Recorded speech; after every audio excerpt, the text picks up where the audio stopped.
Hamlet, perhaps considered one of the greatest works of fiction in the entire English language, and the greatest example of a book that can be so loosely interpreted on the AP exam that it's every time-constrained student's dream.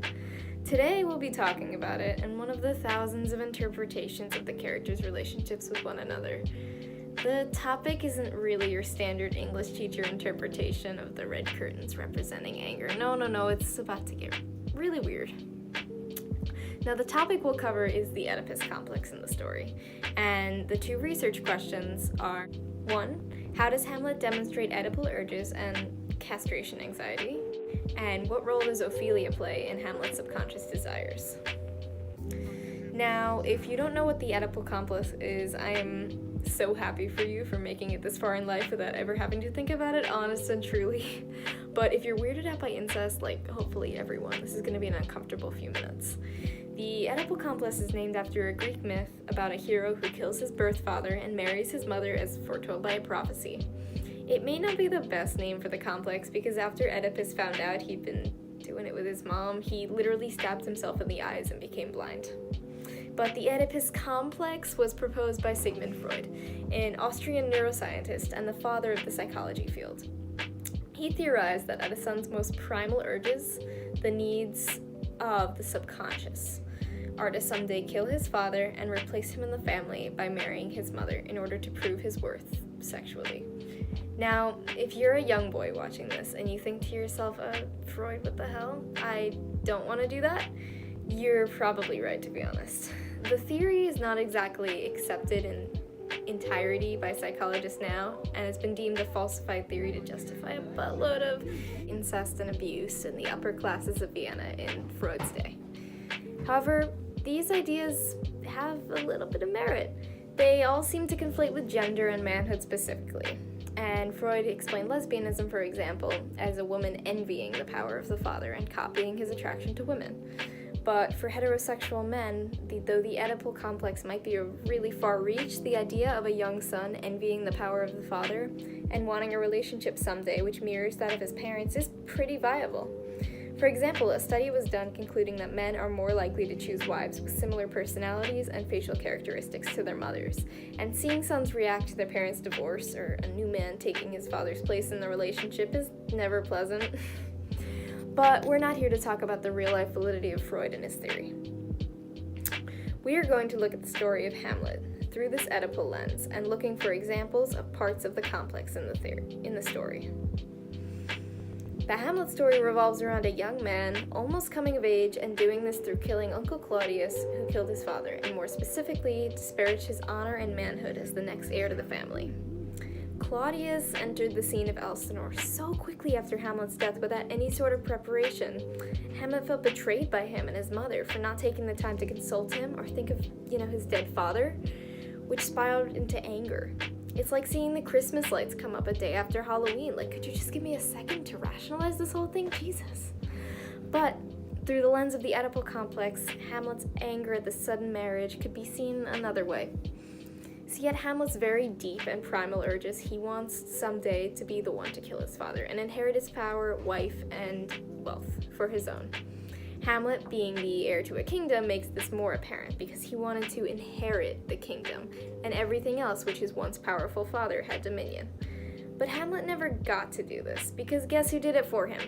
The uncle. The Oedipal lens shows that at Hamlet's angst towards Claudius is that he believes he should be the one in there in the throne room at his mother's side. The power is his, and the people around him are robbing him of this. For he does not only blame Claudius for all of this, but his mother for letting another man take her. And this anger towards Gertrude is best shown in the frailty thy name is woman speech. You answer with an idle tongue. Go, you question with a wicked tongue. Hyperion to a satyr, so loving my mother, that he might beteem the winds of heaven and visit her face too roughly. Heaven and earth must I remember why she would hang on him, as if increase of appetite had grown by what it fed on, and yet within a month let me not think on't. Frailty thy name is woman. Here, Hamlet tries to almost put himself in the shoes of his father, by declaring how much the two loved each other and cursing her for succumbing to an outsider, calling her frail and sinful for doing so. When Hamlet mentions his father's love for Gertrude, angry at how she threw it all away, he also references a similar subconscious love for her in the same way as his father. Part of the Oedipus complex is not to imagine oneself with their mother for any sort of unique attraction. What the son wants is to replace his father in every shape and form, and when recounting the mother-father relationship, the son will want to recreate it with himself in the shoes of his father.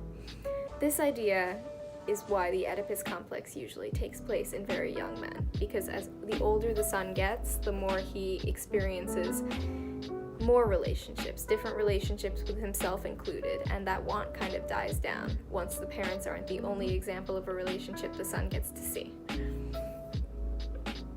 That's exactly what Hamlet is doing here. He's recounting his parents' relationship with himself in the place of Hamlet Sr., and then proclaiming what a frail woman she is for replacing Hamlet, both himself and his father, with Claudius. If that's confusing, just think about why they have the same name in the story. In Hamlet's mind, they're almost interchangeable as people. Another great example in the play that many psychoanalysts point to as very Oedipal, also Mel Gibson, who played this role way too enthusiastically and made me very uncomfortable, is the scene in which Hamlet confronts his mother, half mad, over her relationship with the king. This scene is where a lot happens, including, Polonius getting yeeted. But the conversation between Hamlet and his mother is where he berates her with insults and ramblings about how upset and betrayed he feels following her marriage to Claudius. He calls her an evil and a villain, but also makes note to tell her of his jealousy regarding what Claudius gets to do to her.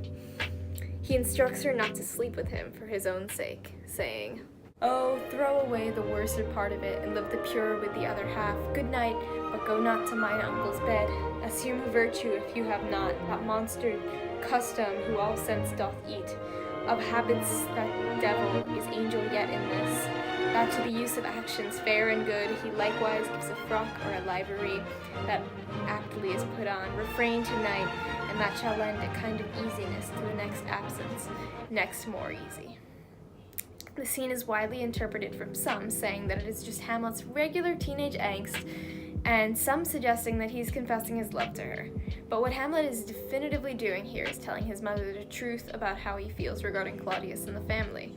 This does, however, whether you interpret it as such or not, have some real Oedipal undertones, Joined preaching to stone. making it clear that he is put off from and jealous of the sexual relationship his mother is having with an outsider. This anger regarding Claudius taking his place also ties into one of Freud's theories regarding the Oedipus complex called castration anxiety.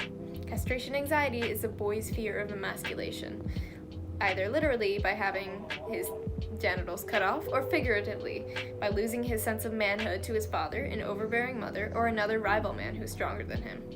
Hamlet's jealousy and anger towards Claudius in that kind of relationship with his mother is his castration anxiety at play.